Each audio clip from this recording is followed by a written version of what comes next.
Hi, welcome to the Rise of the Olderpreneur Part 2.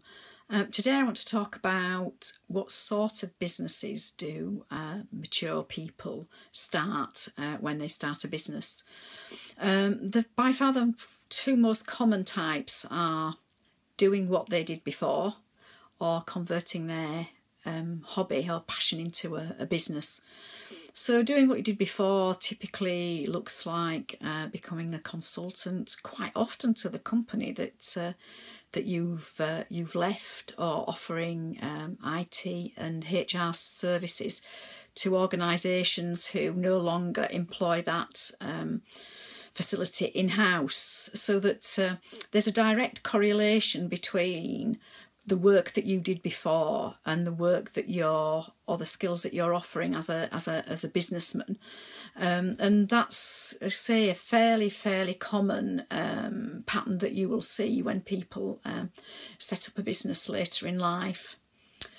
The converting a hobby into a business, I guess that's more of a lifestyle business. You're probably not going to earn a lot of money, and those businesses might typically look like catering, speciality cakes for fantastic occasions, sewing, gardening, things really that are relating to how you used to spend your spare time.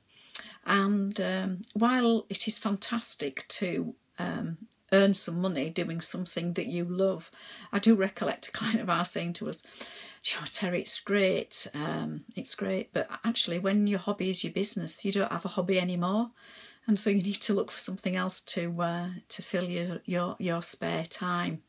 And again, there's a direct correlation between your skills and the products and services that you're selling, because that's something you've been doing for a long time.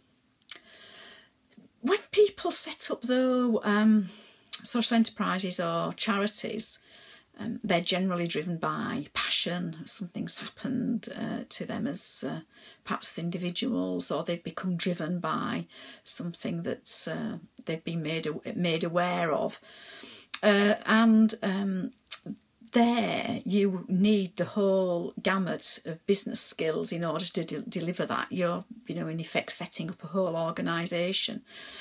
And sometimes, we're not all accountants.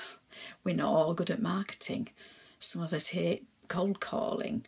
So sometimes in those sort of businesses where you haven't got massive levels of experience in all of the areas where it's necessary to be effective, you really need to look at bringing other people into the organisations to fill those skills gaps.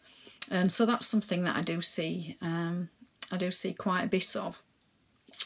And very, very rarely you get the individual who decides to set up a business which is like nothing to do with anything that they did before, not a hobby, not any training they'd had, but suddenly they've just got a passion for that. And reminds me of somebody I'd worked with called Tim, and he was an IT software developer, and he's actually running a business now where he converts old houses using sympathetic materials that are eco-friendly and that retain the heat in houses. So where did that come from?